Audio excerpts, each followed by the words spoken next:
We're jumping straight into BigBear.ai today. Everyone is watching the price action, but the real story is the strategic turnaround and the massive debt reduction. Exactly. You're tuned into the Easy Money Show, where we make sense of the market's biggest moves. I'm glad you're with us. And before we get into the weeds of this massive shift in the AI landscape, make sure you subscribe and hit the like button. It really helps you cut through the noise when we're dealing with these complex financial filings and strategic pivots. Yeah, you don't want to miss what we've got coming. So you mentioned price action right at the top. I think we throw that term around a lot, maybe assuming everyone's on the same page. We do. And for anyone who might be newer to the markets, we're basically just talking about the day-to-day volatility. You know, the ups and downs. The noise on the chart that makes you check your phone every 5 minutes. The stuff that keeps you up at night. Exactly. And with Big Bear, frankly, it has been a bit of a roller coaster. Oh, for sure. We've seen the stock bouncing around that $6 mark, testing its moving averages. I mean, it's giving traders whiplash. But today's goal isn't to predict what the stock does by lunchtime. We want to see if the actual business, the company underneath that ticker, justifies the ride. Because if you just scan the headlines, it looks kind of bleak, doesn't it? It does. You see revenue declines. You see these scary red numbers. It looks like a company that's shrinking, not growing. Yeah, on the surface, you'd think the ship is taking on water. But that is exactly where it gets really interesting. Because if you peel back the layers, and that's what we're doing today, this isn't just another AI hype stock. Not at all. This is a defense-grade player that has just executed what looks like a textbook balance sheet cleanup. They're pivoting toward a concept they call decision dominance. Decision dominance. I love that term. It sounds like something out of a sci-fi movie. Or a Pentagon briefing room. Yeah. But let's ground this in reality. We need to start with what you called the real story. And in this market, that story is cash. Cash is king, especially now. So let's unpack this fortress balance sheet. For a company this size, we're talking a market cap hovering around, what, $2.6 billion? Roughly, yeah. Holding over $456 million in cash is just incredible. It's a massive safety net. And to put that in perspective, in the world of small-cap growth stocks, cash is oxygen. It really is. Most companies in this bracket are burning cash every single month. They're constantly looking over their shoulder, worrying about payroll. Or praying for lower interest rates just to keep the lights on. Right. But Big Bear is sitting on nearly $500 million. That completely changes the conversation. It means they aren't desperate. They have leverage. Exactly. They don't have to go begging to the capital markets the second the wind changes. And the reason they're sitting so pretty right now has a lot to do with a specific event. This, for me, is the game changer. They redeemed and converted $125 million in convertible notes. Okay, let's pause there. Convertible notes. That's one of those financial terms that sounds complicated, but it's actually pretty straightforward. And it's critical to the bull case here. It is. Think of it as a loan that can turn into stock. Investors lend the company money, and in return, they get the option to be paid back in cash or convert that debt into shares. But it hangs over the company like a dark cloud because it's still debt. You have to pay interest on it. Precisely. It's like having a massive credit card bill that's just eating up your monthly income. Right. Big Bear essentially said, we're done with that. They just cleared the deck. And the numbers are staggering. Their debt went from about $142 million down to just $17 million. That's like a 90% reduction overnight. And that matters for cash flow, doesn't it? Because debt isn't free. Not at all. We're talking about eliminating over $7 million in annual interest expenses. That's $7 million that now stays in the company. It can hire engineers, fund R&D. Instead of just going into the pockets of lenders. And maybe most importantly, it removes the biggest fear investors usually have with these companies, the fear of going bust. Goes zero. The zero. You take bankruptcy risk completely off the table for the foreseeable future. So we've got a fortress of cash, almost no debt. That's the foundation. But let's talk about the elephant in the room, the revenue.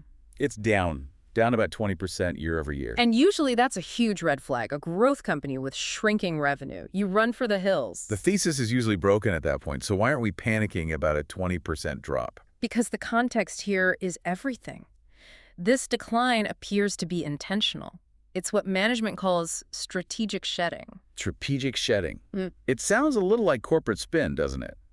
But there's logic there. There is. It's a quality versus quantity argument. Look, Big Bear has been around for a while. They had these legacy contracts, probably low-margin consulting gigs. Body shop work, basically. Exactly. They were a staffing agency for the government in some ways. So they're moving away from that to focus on high-margin software. They're basically firing their bad customers. Which takes guts. It does. It's painful in the short term.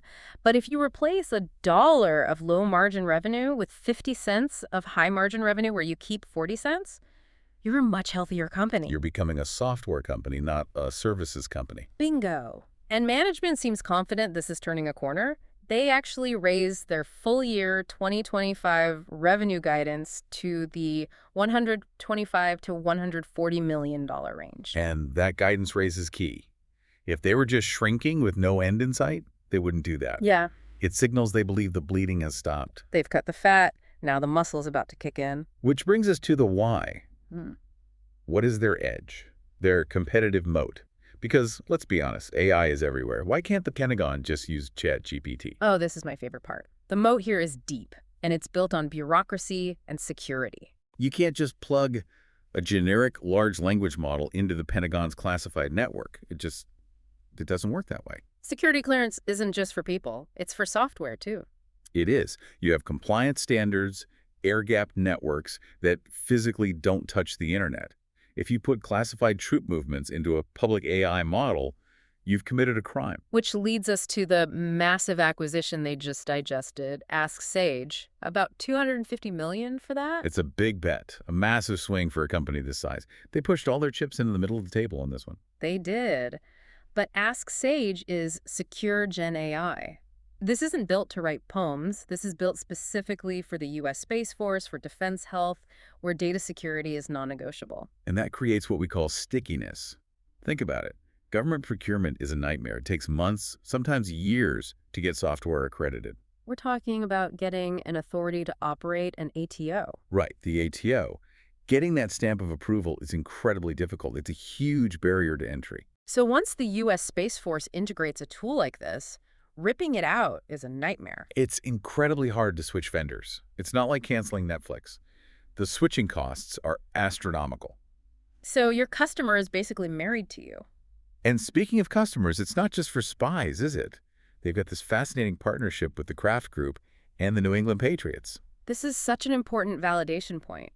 It proves their tech isn't just for the battlefield. They're working with international forest products on supply chain transparency. Which is huge, because supply chains are a mess. They're chaotic. So what this means is their total addressable market isn't just the Department of Defense. It shows versatility. Decision dominance applies to moving troops or moving cardboard boxes. Okay, but let's look at the flip side. We've painted a very rosy picture. But the stock is volatile for a reason. Right? It's not all sunshine and rainbows. No, it's not. We need to transition to the bear case, because despite the strategy, the numbers are still mixed. We mentioned that 20% revenue drop. You can call it strategic shedding all day, but for a growth investor, seeing the top line shrink is scary. It creates doubt. And they aren't printing money yet, are they? Far from it. They're still operating at a loss. In some metrics, negative margins over 200%. That's from heavy R&D spending. So the cash flow's going out, not coming in.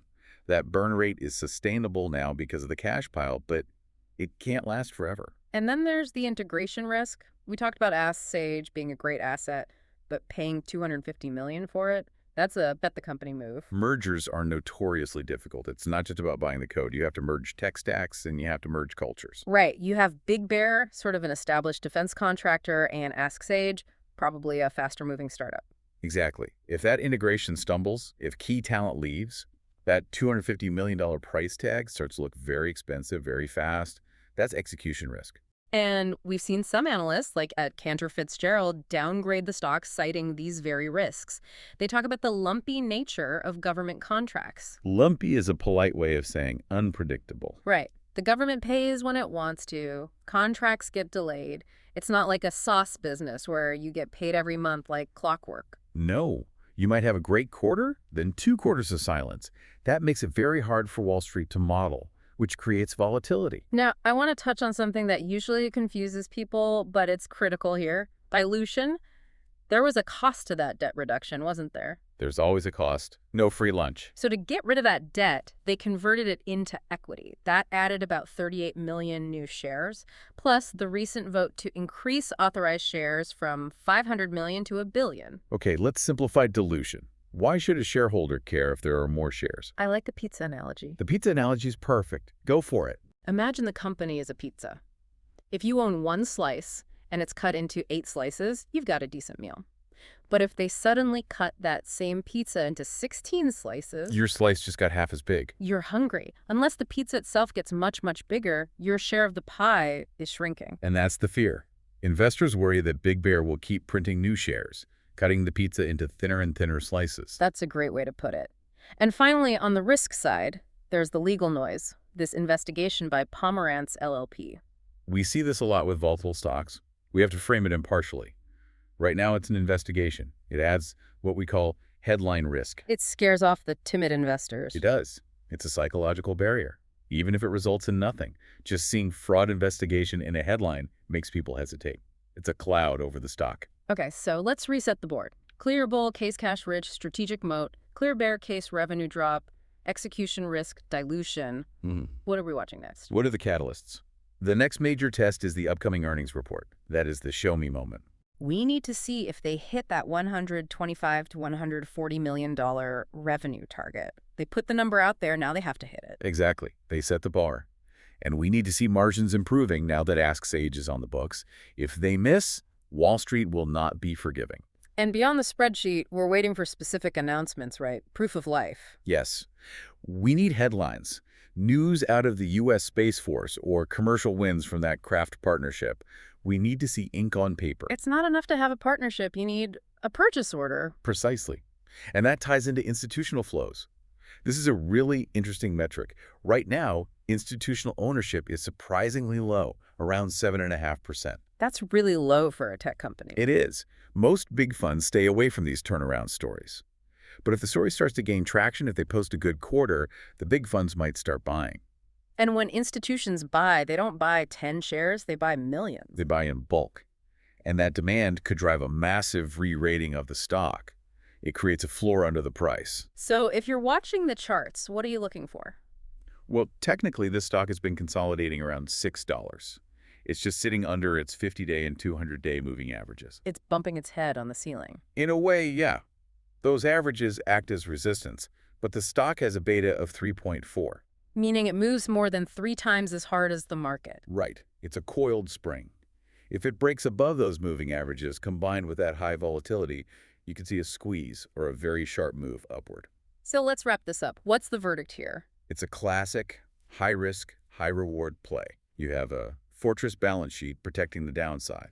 That cash pile means they aren't going to zero tomorrow, but you have significant execution risk capping the upside. They have to prove they can grow revenue again. Until they do, the stock is stuck in this show-me phase. So it's a high beta turnaround. If you believe in management, maybe it's a steal. If you think the merger will fail, it looks like a trap. That's the easy money lowdown.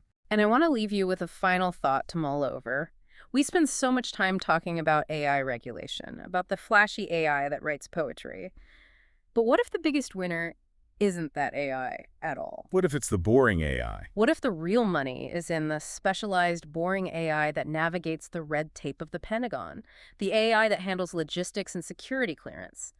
The unsexy stuff. The stuff that actually runs things. Exactly. Big Bear is betting the house that boring and secure is more profitable in the long run than flashy and open. It's something to think about. It certainly is. Sometimes boring is beautiful. That's it for this one. Make sure you subscribe, hit that like button, and check back for our next market breakdown. We'll see you then.